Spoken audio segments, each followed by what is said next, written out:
I love Dark Souls. Wait, I love Dark Souls. Dark Souls 1 to be exact, although the rest of the series is great too. And I say that knowing how flawed it is. DS3 is overall a much more polished game with better boss fights, better movement and less interesting design decisions. The first installment feels almost unfinished by comparison, which it kinda is. But Dark Souls 1 has something that other games in the series just completely ditched. Yes, obviously, I'm talking about the whole interconnected map. And that was the reason I fell in love with the series in the first place. Sure, boss fights are cool and all, but exploring this unforgiving world, completely lost and not knowing where to... Wait, fuck, wrong clip. Exploring this unforgiving world, completely lost and not knowing where to go and going in circles like a brain-dead child and eventually asking a friend for help like it's fucking 2005 again. Man, good times.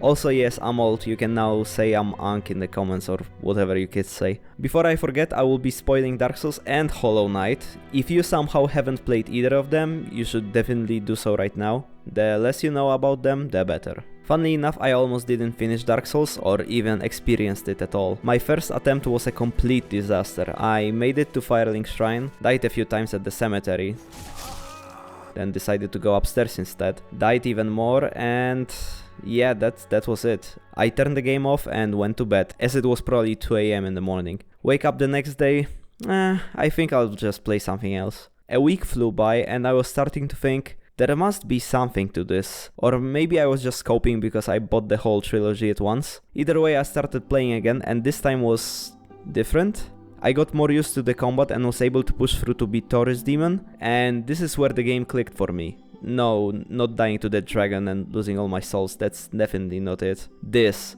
When I kicked the ladder and discovered that I am at the same bonfire again. Damn, that shit felt so good. Can you tell I haven't played a single Metroidvania game before that point? Anyway, continuing the journey, I was constantly being surprised with all the shortcuts and loops back to the Firelink Shrine. It shows how much care was put into that part of the game, and that part being the first half of the game, because after getting the Lord Vessel, everything kinda just falls apart. The world becomes less interconnected, which you can clearly see on this map. That's especially the case for Duke's Archives, which is just a dead end. Replaying DS1 for this video made me realize it's actually not that bad as I remembered. For instance, there is this neat elevator connecting Demon Ruins to Quelaag's domain. You can still feel the cracks showing. Overall world design is worse, a lot of enemies are just copy and pasted and the bosses are mostly pretty horrible. Rush development definitely didn't help this game and Dark Souls could have used some more time in FromSoft's oven. Still, after finishing the whole thing I was just in awe. It still comfortably sits in my top 3 games of all time and changed my view on video games as a whole. I know everyone says this, but it is unironically true. Once I beat Gwen and Link the Fire, I immediately grabbed a disc for Dark Souls 2 with my greasy palms and anxiously waited for it to install. When it was done, I jumped in, played for an hour or so and really liked it, but I was slowly starting to realize something. This map is nothing like DS1. The reason I fell in love with the series in the first place was just absent. I talked to my friends who were Dark Souls veterans and they just said, yeah bro, just teleport. Oh, did I mention you don't need to progress at all to even use the teleport? You don't need a special item, you just have it from the start and are expected to use it from the beginning. I guess that was it for masterfully crafted world. Oh well. That said, I still completed 2 and 3 and had a great-ish time, but finishing the trilogy left me with a question. Will there be another game that captures that feeling of wonder and leaves me as impressed as Dark Souls 1? Turns out the answer is yes, and that answer is not Elden Ring. I love Hollow Knight. Okay, what was that intro about? Why was I yapping about Dark Souls if this is actually a Hollow Knight video? Well, you got fucking baited, kid! No, but for real, these games share a lot of DNA. Like, a lot. But how can that be when they are not even in the same dimension? Well, I'm glad you asked. I've seen a lot of people comparing these games and it usually ends up being like, haha, game is hard, lol. And while it is true, the similarities run really deep. I am not alleging Team Cherry straight up copied from Software's homework, but you can clearly see the inspiration, which I don't mind at all. I think Hollow Knight overall is a much more complete game. So let's go through it together and see what we find. Once again, spoiler warning, if you're planning to play Hollow Knight, it's your last chance to turn back. Maybe drop a sub on your way out. Okay, right from the start we go through the tutorial area and make our way to Firelink Shrine. The game starts off kinda slow and linear, as you have no movement abilities and spells. The intended way to progress is acquiring the Fireball, which allows you to kill this big guy at the edge of Forgotten Crossroads and head to Green Path. Here you... Hey, wait, is that Hornet from the hit game Hollow Knight Silksong? Anyway, after following her through the level, you meet again and have your first real boss fight. Just ignore the False Knight, he's kind of a pushover.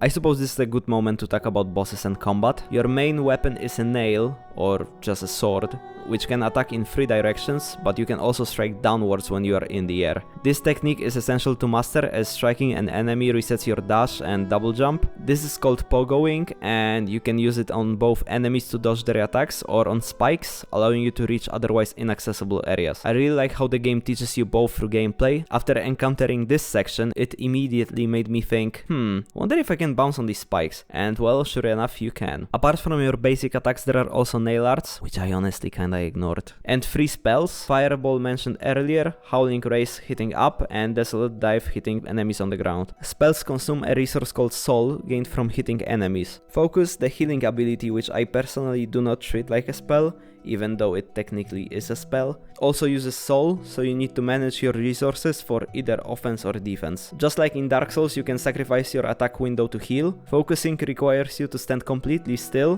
but it can be cancelled anytime, unlike the Estus Flask, which just traps you in the animation. Lastly, there are charms, which are additional modifiers to alter your playstyle further. Increase the range of your nail, decrease dash cooldown, do more damage with spells. You have a ton of options here, and what's really cool, you are not locked into any option. You can change your build anytime you want. As for boss design in general, the quality varies, but it never steeps as low as some fights in Dark Souls. And in its best moments, Hollow Knight completely mocks DS1. Of course, designing bosses in 3D is way harder, but shit like Bed of Chaos, which not only is complete ass, but also breaks all the rules of the game. Why do these segments stay Whatever, stuff like this is just inexcusable and should have just been deleted, quite honestly. Now that I think about it, a lot of bosses in first Dark Souls are kinda underwhelming. Here the quality is way more consistent, my favorites being Soul Master for the fake out at the end.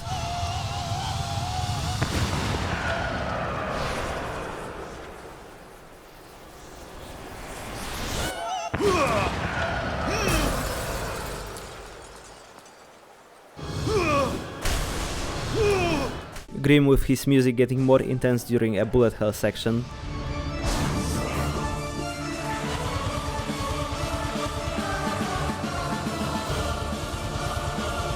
Lost Kin, Radiance, and of course Mantis Lords. There is of course more, but these are the highlights for me. Hornet is a good introduction for the player, and she is no pushover, at least for first time players. Defeating Hornet gives you the ability to dash, which opens up some spots you couldn't get to previously. The dash is also what allows you to get the Mantis Claws, aka this game's wall jump ability. From this point on, the training wheels are off and you can explore a lot of places using this combo. In a classic Metroidvania fashion, there is backtracking to places which can only be accessed with certain abilities.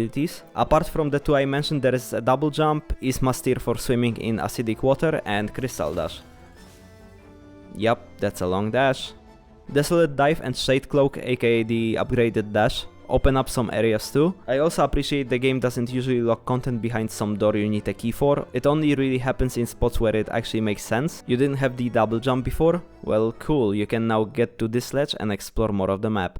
Exploration is by far the best part of the game for me. Almost every area has multiple entrances, and unlike some open world games, it's actually worth exploring. I'm looking at you, Elden Ring. And did I mention the map is absolutely huge? I played this game 3 times and found new stuff on every playthrough. There are so many options to progress, I took completely different routes each time. Areas are sometimes connected via these shortcuts, which cut down time to fight the boss again if you failed, or open up completely new routes. Getting lost and eventually emerging in a familiar place never got old for me. The decision to leave these paths hidden unless viewed from the correct side was brilliant. This is a stark contrast to Dark Souls having the infamous door which can only be opened from one side, so you clearly know it will become a shortcut. And unlike DS1, the game keeps this structure all the way to the end. There is fast travel between stack stations, so a system similar to Dark Souls 1 where you can only warp between a few select bonfires. Because of this you are not overly reliant on the teleport, and even after 80 hours in Hollow Knight I still don't remember where every item and collectible is. The map is just this big. The exploration and discovery aspect is reinforced by the fact you have to earn everything.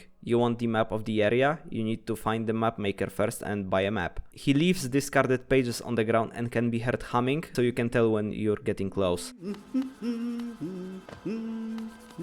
And this map won't help you too much if you don't have the compass equipped. Yes, seeing where you are on the map requires a charm, and you need a quill to even start filling in the map yourself. Similar to Dark Souls, this game is not afraid to gate content behind secrets. Remember how cool it was to find this bonfire in Lost Izalith, or discovering Ash Lake? Or not discovering this bonfire in Sense Fortress and having to go all the way back when you died. Hollow Knight is similar, with some stuff being more and some less obscure. I remember using a fireball to kill these bees here and accidentally discovering the hive, completely optional area just behind this wall. There is some stuff that is just pure bullshit, like getting to the Path of Pain through a breakable wall, which A, doesn't look breakable at all, and B, doesn't even have a breaking animation. Same with the secret White Defender fight, there is zero indication. This is the equivalent of finding out you can go back to the asylum and thinking, how the fuck was I supposed to figure it out? There is actually one more thing which I didn't really know how to explain. During the writing of this video I watched Tain's Bishop video on Hollow Knight and he put it into words perfectly. You can trust Hollow Knight that whatever you're doing is actually worth doing. You know how in Elden Ring you kill the boss in a dungeon and get something that's completely worthless for your build. This pretty much never happens here.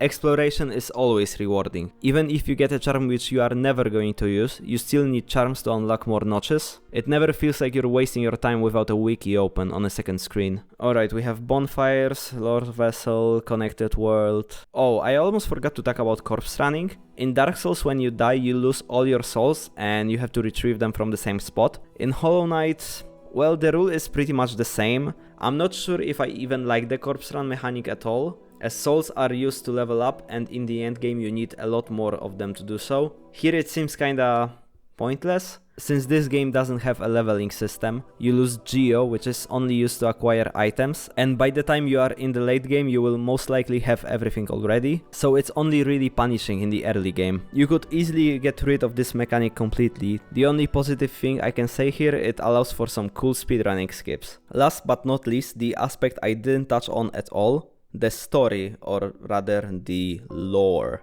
Hollow Knight is clearly inspired by From Software's way of spoon-feeding you information with tiny tidbits of lore scattered around. To Team Cherry's credit, the lore of Hollow Knight is not as incomprehensible as Dark Souls. You can kinda figure out what's happening. Hollow Knight? They built a statue of me? Wait, what? I thought I was the Hollow Knight? It's in the title? Yeah, as you can see, I'm not the sharpest when it comes to figuring out this stuff. Thank you, Mosbach, for your lore videos, by the way. In short, you're thrown into a doomed kingdom and have to save it somehow. The fading fire from Dark Souls is this game's infection, which was created by the Radiance, a god that got pissed with creatures not worshipping him anymore. You have to harvest souls from power. God damn it, wrong game again. You have to kill 3 dreamers to undo the seals to the temple where the Hollow Knight is. Game's most basic ending is literally linking the fire from Dark Souls 1. Even boss music turns sad, just like during the fight with Gwen. As the fight goes on, he attempts to help you by stabbing himself with the nail, a sign he's fighting the control of the infection. Even if you don't understand any of it, it just feels cool, it feels really important. You can take his place in the temple to seal the infection once more, but we don't know if it's going to work, as we've seen with Hollow Knight, it didn't. To contain the infection, the vessel has to be pure. No mind to think, no voice to cry suffering. And I love this little moment we get from finishing Path of Pain, the toughest platforming challenge in the whole game. We see Pale King sharing a moment with the Chosen and the somber music playing as you die and die and die again is absolutely perfect. There is no happiness in Hollow Knight, just like in Lordran, every character's arc ends tragically. Even our knight, in the true ending where we kill the source of the infection, where you literally fight the sun, by the way,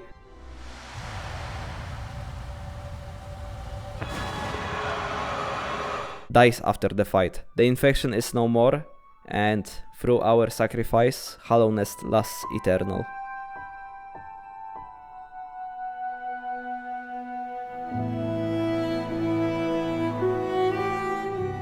I didn't go too in-depth into everything this game has to offer. Hopefully if you ignored my spoiler warning at the start you will actually play it. I didn't explain every intricacy of the gameplay, the secrets and the lore. Hopefully the game can still surprise you even after watching this video. Thank you for sticking around and thank you Team Cherry for making my second favorite game of all time. Number 1 is GTA 4.